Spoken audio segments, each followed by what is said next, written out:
Hi friends, যতটা খেয়াল আপনি আপনার মুখের রাখেন ততটাই খেয়াল আপনি আপনার হাত ও পায়েরও রাখেন।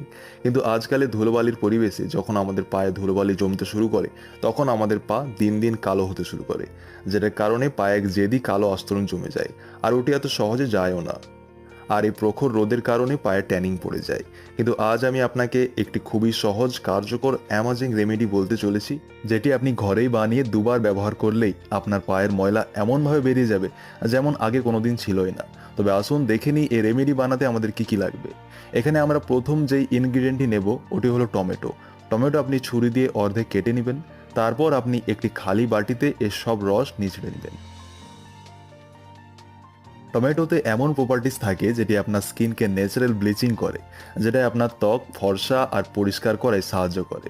সেকেন্ড ইনগ্রিডিয়েন্ট যেটি আমরা নেব ওটি হলো লেমন। আপনি একটি লেবু নিয়ে তার সব জুস নিচড়ে নেবেন। লেবু অনেক সাহায্য করে আপনার স্কিন থেকে ময়লা, সানট্যান স্কিন যদি কালো হয়ে যায় ওটিকেও রিমুভ করে খুবই দ্রুত কাজ করে।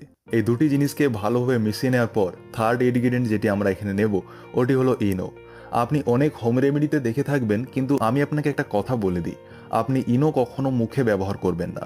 হ্যাঁ, হাতে, পায়ে বা ঘাড়ে ওইসবে ব্যবহার করতে পারেন এই রেমেডিকে। এখন আমাদের রেমেডি একদম তৈরি। এবার জেনে নিই আপনি এর ব্যবহার কিভাবে করবেন।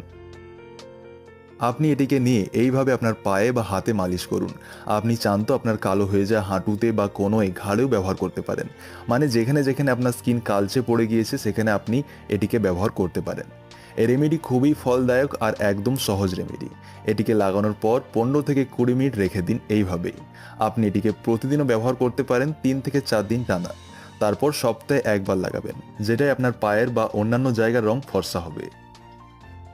তো ফ্রেন্ডস, আপনাদের জন্য ছিল এই একটি ছোট্ট টিপস। আশা করি ভালো লেগে থাকবে। আর যদি ভিডিওটি ভালো লেগে থাকে তাহলে অবশ্যই লাইক করুন।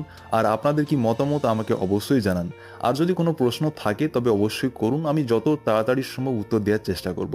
তাই নিজের খেয়াল রাখুন, সুস্থ থাকুন।